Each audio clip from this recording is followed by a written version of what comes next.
गेल्या 35 दिवसांपासून नीट पेपर फुटी प्रकरणाच्या दिल्लीतल्या जंतर मंतरवर जे जेनझी पिढीनं आंदोलन सुरू केलं, अखेर विद्यार्थ्यांच्या या आंदोलनाला मोठं यश मिळालं. केंद्रीय शिक्षण मंत्री धर्मेंद्र प्रधान यांनी आपल्या मंत्रिपदाचा अखेर राजीनामा दिलाय. नीट पेपर फुटी प्रकरणाची नैतिक जबाबदारी स्वीकारून त्यांनी हा निर्णय घेतल्याचं म्हटलंय. मोदी सरकारच्या तिसऱ्या कार्यकाळात म्हणजे ह्या टर्ममध्ये आंदोलनाच्या दबावामुळे केंद्रीय मंत्र्याचा झालेला हा पहिला असा राजीनामा मानला जातो. त्यामुळं हा केवळ एका मंत्र्याचा राजीनामा नाही, तर विद्यार्थ्यांच्या संघटित लढ्याचा विजय म्हणूनही त्याकडे पाहिलं जातं.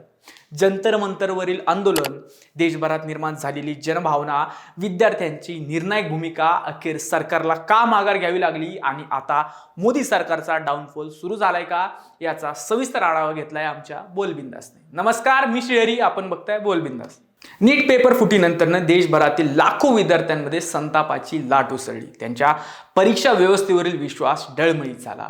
त्यानंतर विद्यार्थ्यांनी न्यायाची मागणी करत दिल्लीच्या जंतर मंतरवर धडक दिली. कॉकरोच जनता पार्टीने या आंदोलनाची धुरा सांभाळली. त्यांच्यासोबत विविध विद्यार्थी संघटना, काँग्रेससह अनेक विरोधी पक्ष एकत्र आले आणि देशभरातील विद्यार्थी सहभागी झाले. एकच मागणी होती, केंद्रीय शिक्षण मंत्री धर्मेंद्र प्रधान यांनी नैतिक जबाबदारी स्वीकारून राजीनामा द्यावा. पहिल्या बैठकीत सरकारने आंदोलनकर्त्यांचं म्हणणं ऐकलं, पण राजीनाम्याचा विषय टाळला. दुसऱ्या बैठकीतही तोच पवित्रा कायम राहिला. मात्र आंदोलनकर्त्यांनी स्पष्ट शब्दात सांगितलं, भूमिका मांडली, राजीनामा मिळाल्याशिवाय आंदोलन मागे घेता येणार नाही. दरम्यान दिल्लीपुरतं मर्यादित असलेलं आंदोलन महाराष्ट्र, राजस्थान, बिहार, आसामसह अनेक राज्यात पोहोचलं. विद्यार्थी रस्त्यावर उतरले. सोशल मीडियावरही या आंदोलनाला मोठा पाठिंबा मिळू लागला.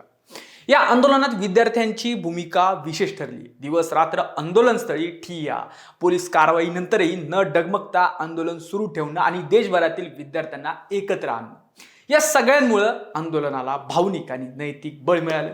त्यामुळं हा केवळ पेपर फुटीचा मुद्दा राहिला नाही, तर शिक्षण व्यवस्थेवरील विश्वासाचा प्रश्न बनला. आज तिसऱ्या फेरीतील चर्चेसाठी सरकार आणि आंदोलनकर्त्यांची बैठक होणार होती, पण त्या बैठकीपूर्वीच धर्मेंद्र प्रधान यांनी सोशल मीडिया प्लॅटफॉर्म एक्सवर राजीनाम्याची घोषणा केली. राजीनाम्यात त्यांनी पुन्हा झालेल्या नीट परीक्षेचा उल्लेख करत लाखो विद्यार्थ्यांना न्याय मिळाल्याचं म्हटलं.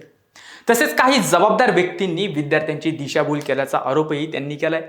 मुळात या राजीनाम्याचं राजकीय महत्त्वही तितकंच मोठं आहे, कारण गेल्या अनेक वर्षात विविध आंदोलन झाली. विरोधकांनी सातत्याने राजीनाम्याच्या मागण्या केल्या, मात्र केंद्र सरकारने क्वचितच दबावाखाली निर्णय घेतला. त्यामुळे या प्रकरणात सरकारने माघार घेतल्याची चर्चा राजकीय वर्तुळात सुरू झाली. खरं तर असं पहिल्यांदाच झालंय. मोदी यांचं सरकार आतापर्यंतचं सर्वात कर्मठ सरकार म्हणून ओळखलं जातं. हे सरकार आजपर्यंत कोणापुढे झुकलेलं नाही. मोदी आणि शाह यांचा आपण किती कठोर शासक आहोत हेच दाखवण्याचा सतत प्रयत्न असतो. परंतु विद्यार्थ्यांच्या जनशक्तीपुढे या दोघांना महाशक्तीचा टिकाव लागलेला दिसत नाही. जंतर मंतरवरील 35 दिवसांचा हा लढा आता भारतीय विद्यार्थी आंदोलनाच्या इतिहासात महत्त्वाचा अध्याय म्हणून नोंदवला जाऊ शकतो. हा विजय केवळ एका संघटनेचा नाही, तर शिक्षण व्यवस्थेत पारदर्शकतेची मागणी करणाऱ्या लाखो विद्यार्थ्यांच्या आवाजाचा असल्याचं आंदोलनकर्त्यांचं म्हणणं आहे. आता पुढचा प्रश्न असा असेल, धर्मेंद्र प्रधानांच्या